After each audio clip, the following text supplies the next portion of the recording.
The federal government says it's still open to dialogue with relevant representatives, even as hostilities continue to escalate in the oil-rich region of the Niger Delta. Well, at a forum by the Department of Petroleum Resources, which was attended by stakeholders in the industry, the Minister of State for Petroleum, Dr. A.B.U, says the government will prevail on operators to implement global memoranda of understanding with their host communities to make them feel an overall sense of belonging. This is coming on the heels of identifying marginalization as a major cause of restiveness in the region.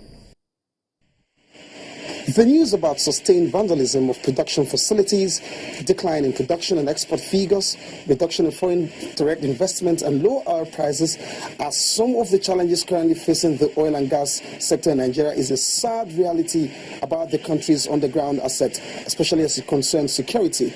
The convergence of all the sector players here is to compare notes on the way forward. In dealing with this, government has offered various policy options. The first is really getting the Niger Delta stabilized.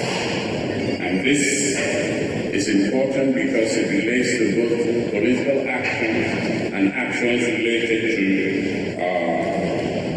empowerment.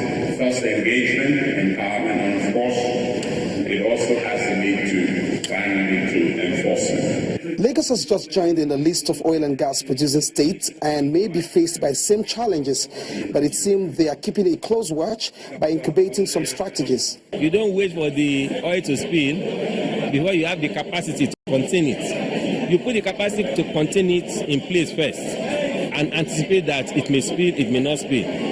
So it's better than being reactive. Number two, you must envisage where the risk will come from. Is it from ground attack? Is it from the air? Is it from the sea? And then you put the architecture in place that can protect those facilities. And for the man whose waterways is most affected, says the federal government is coming up with a robust response. I'm optimistic that by next year, latest, there will be a significant drop in maritime crime taking place within our domain.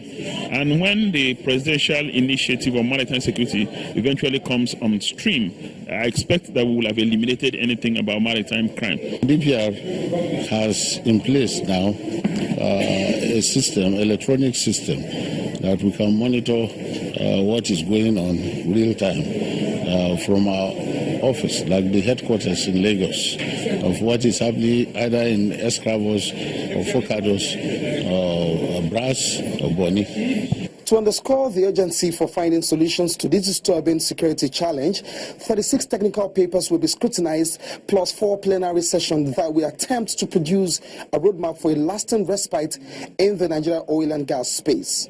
Olu Phillips, Channels Television News. Well, the Senate Committee on Privatization has said it will stop the planned concessioning of the 4 major airports at the federal government until all issues concerning the already concessioned Terminal 2 and MMA2 domestic wing of the Murtala Mohammed Airport are resolved. The chairman of the Senate Committee, Mr. Ben Murray Bruce, who with other members of the committee were on the tour of MMA2 facilities, raised these concerns. Earlier, the committee condemned the government for not honoring several of its agreements with private investors, saying that such would have a negative effect on the image of the country at large. Well, that's it on news across Nigeria. Thank you so much for watching. I'm Jaka Rogers. Bye for now.